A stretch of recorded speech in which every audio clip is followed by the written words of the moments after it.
हरे कृष्णा। आप सभी को मार्गशीर्ष मास के कृष्ण पक्ष की उत्पन्ना एकादशी की हार्दिक शुभकामनाएं। आज मैं आपको एकादशी माता की कथा और उत्पन्ना एकादशी की व्रत कथा सुनाऊंगी। अगर आपको यह कथा अच्छी लगे तो आप वीडियो को लाइक, सब्सक्राइब और शेयर जरूर कीजिएगा। आइए सुनते हैं सबसे पहले एकादशी माता की कथा।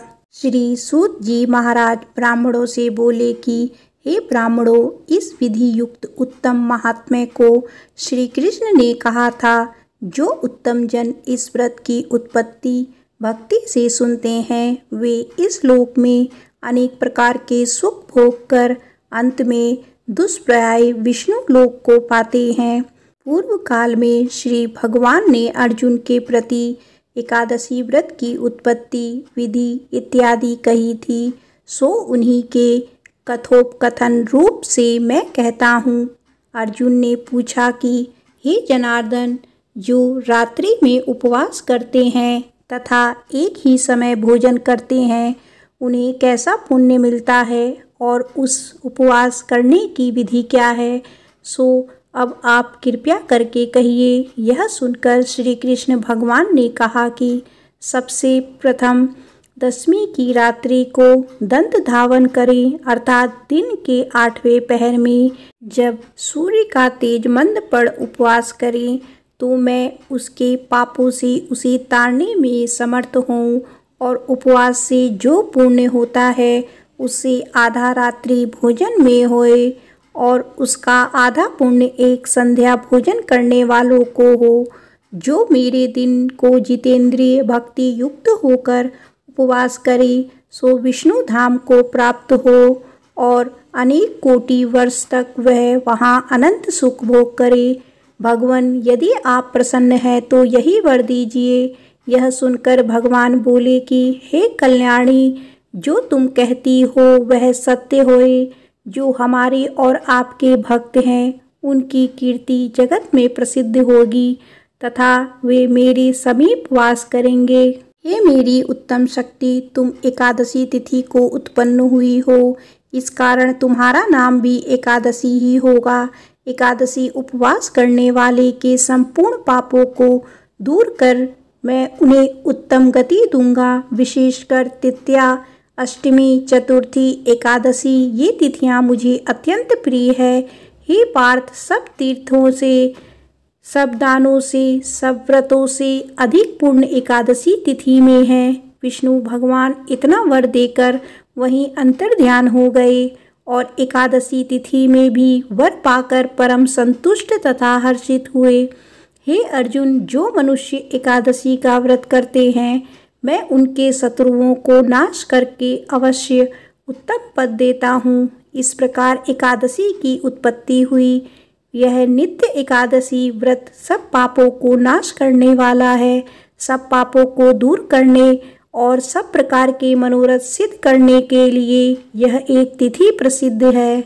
शुक्ल पक्ष की एकादशी अथवा कृष्ण पक्ष की एकादशी, इन दोनों में भेद करना उचित नहीं, दोनों समान हैं। जो एकादशी व्रत करते हैं वे उत्तम लोक को जाते हैं। वे पुरुष धन्य हैं जो विष्णु भक्त हैं। और एकादशी का महात्म्य जो सर्वदा श्रवण या पठन करते हैं, उन्हें अश्वमेघ यज्ञ का फल प्राप्त होता है। जो विष्णु परायण मनुष्य दिन रात विष्णु के द्वारा विष्णु की कथा सुनते हैं, वे अपने कोटि पुरुष के साथ विष्णु लोक में जाकर पूजित होते हैं। अब इस व्रत की विधि सुनो। यह व्रत स्त्री व पुरुष को अत्यंत श्रद्धा से इंद्रियों को वश में करना चाहिए। क्षीरसाई भगवान की पूजा करके गौदान करे। दूध देने वाली गौ मिष्ठान और दक्षिणा सहित विधि पूर्वक दान करे। हे श्रेष्ठ भीम, इस प्रकार भली भांति ब्राह्मणों के प्रसन्न होने से श्री विष्णु भगवान संतुष्ट होते हैं। जिसने यह महाव्रत नहीं किया, उसने आत्मद्रोह किया, वह दुष्ट दुराचारी है। और जिसने यह व्रत किया, उसने 100 पिछले और 100 अगले संबंधियों को अपने सहित स्वर्ग में पहुंचा दिया और मोक्ष को प्राप्त हुआ। जो मनुष्य शांति से दान और पूजा करके रात्रि को जागरण करते हैं और द्वादशी के दिन अन्न, जल, वस्त्र, उत्तम शैया व कुंडल, सुपात्र ब्राह्मण को दान करते हैं। वे निसंदेह स्वर्ण के विमान पर बैठकर स्वर्ग को जाते हैं। जो फल पाप नाशनी अमावस्या अथवा सूर्य ग्रहण में दान पुण्य करके मिलता है, वही फल इसके सुनने से प्राप्त हो जाता है। दंत धावन कर विधि के अनुसार बिना अन्न तथा जल के व्रती मनुष्य इस एकादशी का व्रत और आचमन जल के अतिरिक्त और जल ना पीकर द्वादशी के दिन देव देवेश त्रिविक्रम की पूजा करे। जल, पुष्प, धूप, दीप अर्पण कर यथाविधि पूजन करके प्रार्थना करे कि हे देवेश, ये संसार सागर से पार कराने वाले इस घड़े के दान करने से मुझे मोक्ष प्राप्त हो। हे भीमसेन, फिर अपने सामर्थ्य अनुसार अन्य वस्त्र, छत्र, फल आदि घड़े पर रखकर ब्राह्मणों को दान दे। तत्पश्चात श्रद्धा पूर्वक ब्राह्मणों को भोजन करवाकर आप भी मौन चुप होकर भोजन करें। इस प्रकार जो इस व्रत को यथाविधि करते हैं, वे सब पापों से छूटकर मुक्त हो जाते हैं। प्रेम से बोलो एकादशी माता की जय। आइए सुनते हैं उत्पन्ना एकादशी व्रत कथा। युधिष्ठिर ने पूछा, भगवान, पूर्णमयी एकादशी तिथि कैसे उत्पन्न हुई? इस संसार में क्यों पवित्र मानी गई है तथा देवताओं को कैसे प्रिय हुई? श्री भगवान बोले, कुंती नंदन, प्राचीन समय की बात है। सतयुग में मुर नामक दानव रहता था। वह बड़ा ही अद्भुत, अत्यंत रौद्र तथा संपूर्ण देवताओं के लिए भयंकर था। उस काल रूपधारी दुरात्मा महासूर्य ने इंद्र को भी जीत लिया था। संपूर्ण देवता उससे परास्त होकर स्वर्ग से निकाले जा चुके थे और शंकित तथा भयभीत होकर पृथ्वी पर विचरा करते थे। एक दिन सब देवता महादेव जी के पास गए। वहां इंद्र ने भगवान शिव के आगे सारा हाल कह सुनाया।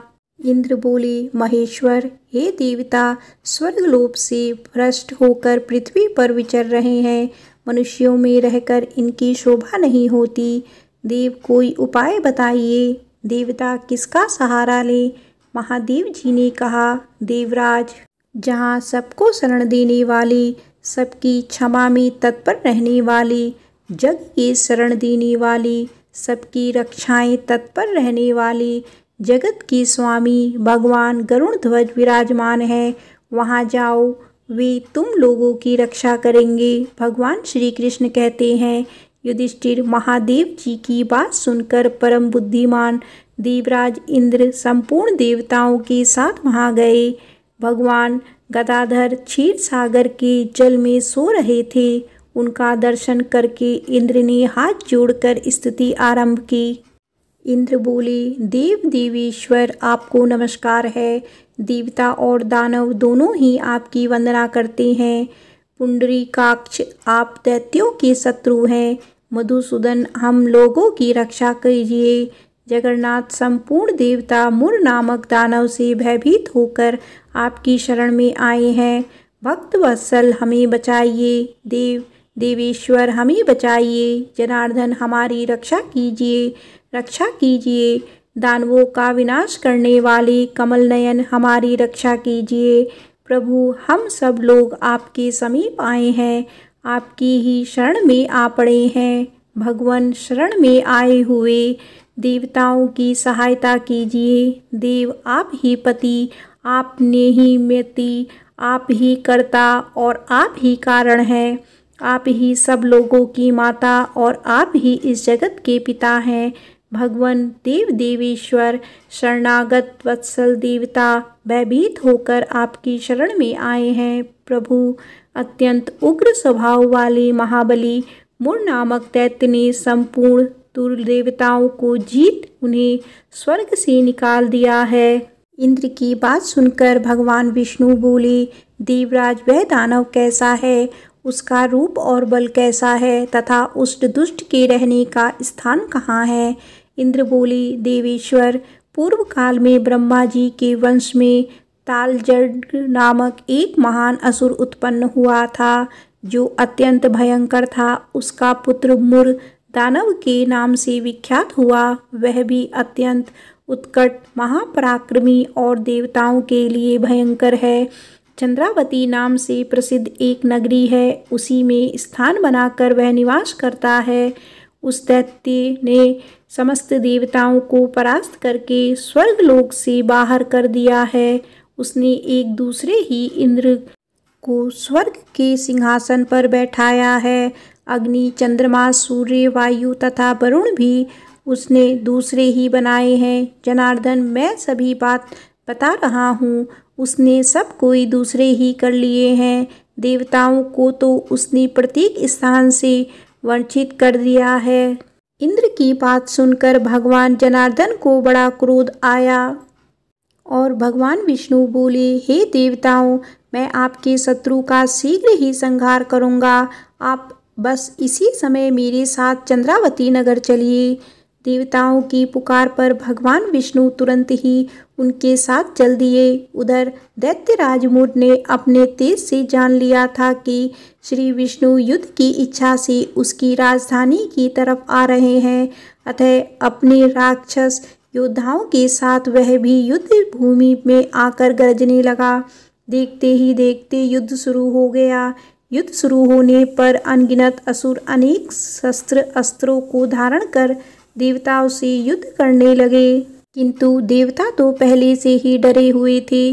वह अधिक देर तक राक्षसों का सामना न कर सके और भाग खड़े हुए। तब भगवान विष्णु स्वयं युद्ध भूमि में आ गए। दैत्य पहले से भी ज्यादा जोश में भरकर भगवान विष्णु से युद्ध करने लगे। वे अपने अस्त्र शस्त्रों से उन पर भयंकर प्रहार करने लगे। दैत्यों के आक्रमणवारों को विष्णु जी अपने चक्र और गदा के प्रहारों से नष्ट करने लगे।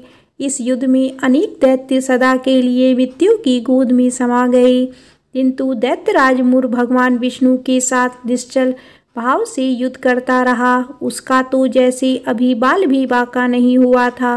वह बिना डरे युद्ध करता रहा। भगवान विष्णु मुर को मारने के लिए जिन जिन शस्त्रों का प्रयोग करते, वे सब उसके तेज से नष्ट होकर उस पर पुष्पों के समान गिरने लगते।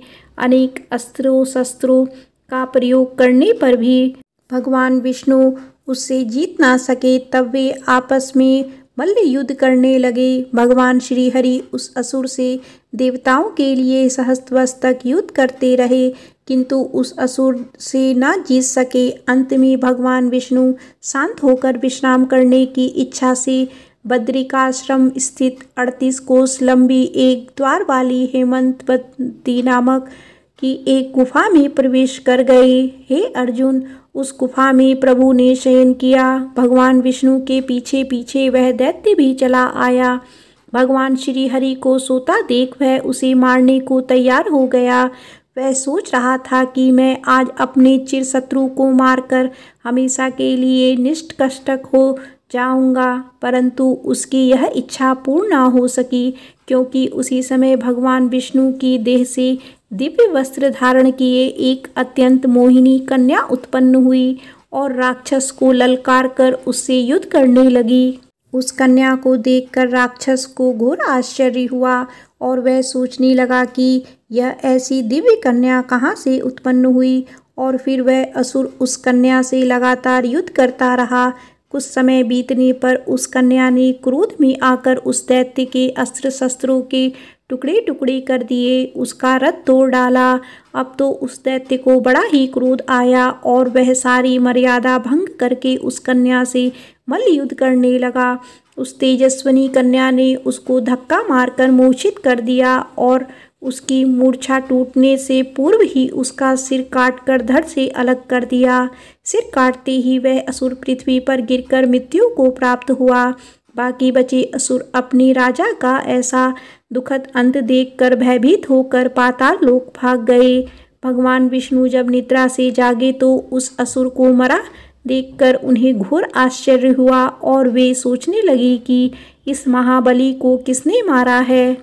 तब वह तेजस्वी कन्या श्री हरि से हाथ जोड़कर बोली, हे जगदीश्वर, यह असुर आपको मारने को उद्यत था, तब मैंने आपके शरीर से उत्पन्न होकर इस असुर का वध किया है। कन्या की बात सुन भगवान बोले, तुमने इस असुर को मारा है, अतः हे कन्या मैं तुमसे अत्यंत प्रसन्न हूँ। इसे मारकर तुमने तीनों लोकों के देवताओं के कष्ट को हरा है, इसीलिए तुम अपनी इच्छा अनुसार वरदान मांग लो, मैं तुम्हारी प्रत्येक इच्छा को पूर्ण करूँगा। भगवान की बात सुन कन्या बोली, हे प्रभु मुझे यह वरदान दीजिए कि जो भी मनुष्य या देव मेरा व्रत करे उसके सभी पाप नष्ट हो जाएं और अंत में उसे स्वर्गलोक की प्राप्ति हो। मेरे व्रत का आधा फल रात्रि को मिले और उसका आधा फल एक समय भोजन करने वाले को मिले। जो श्रद्धा पूर्वक भक्ति पूर्वक मेरे व्रत को करे वे निश्चय ही वैकुंठ लोक को प्राप्त करे। जो मनुष्य मेरे व्रत में दिन तथा रात्रि को एक बार भोजन करे वह धन्य धान्य से भरपूर रहे। कृपया करके मुझे ऐसा वरदान दीजिए। भगवान श्री हरि ने कहा, हे कन्या ऐसा ही होगा।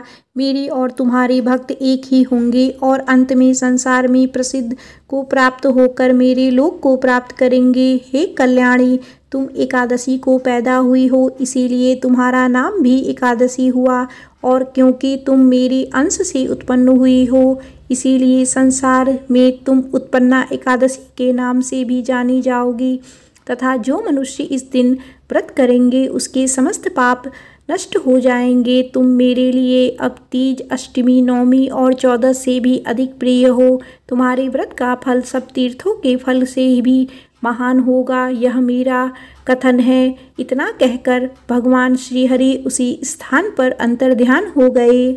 श्री कृष्ण ने कहा, हे पांडव पुत्र, एकादशी के व्रत का फल सभी व्रतों व सभी तीर्थों के फल से महान है। एकादशी व्रत करने वाले मनुष्यों के शत्रुओं का मैं जड़ से नाश कर देता हूँ और व्रत करने वाले को मोक्ष प्रदान करता हूँ। उस मनुष्यों के जीवन के जो भी कष्ट होते हैं मैं उन्हें भी दूर कर देता हूँ। अर्थात मुझे अत्यंत प्रिय एकादशी के व्रत को करने वाला प्राणी सभी ओर से निर्भय और सुखी होकर अंत में मोक्ष को प्राप्त होता है। हे कुंती पुत्र, यह मैंने तुम्हें एकादशी की उत्पत्ति के विषय में बताया है। एकादशी व्रत सभी पापों को नष्ट करने वाला है और सिद्धि प्रदान करने वाला है। श्रेष्ठ मनुष्यों को दोनों पक्षों की एकादशियों को समान समझना चाहिए, उनमें भेदभाव करना उचित नहीं है। जो मनुष्य एकादशी महात्म्य का श्रवण व पठन करते हैं उन्हें अश्वमेध यज्ञ के समान फल प्राप्त होता है, यह मेरा अटल वचन है। प्रेम से बोलो श्री विष्णु भगवान की जय, श्री एकादशी माता की जय।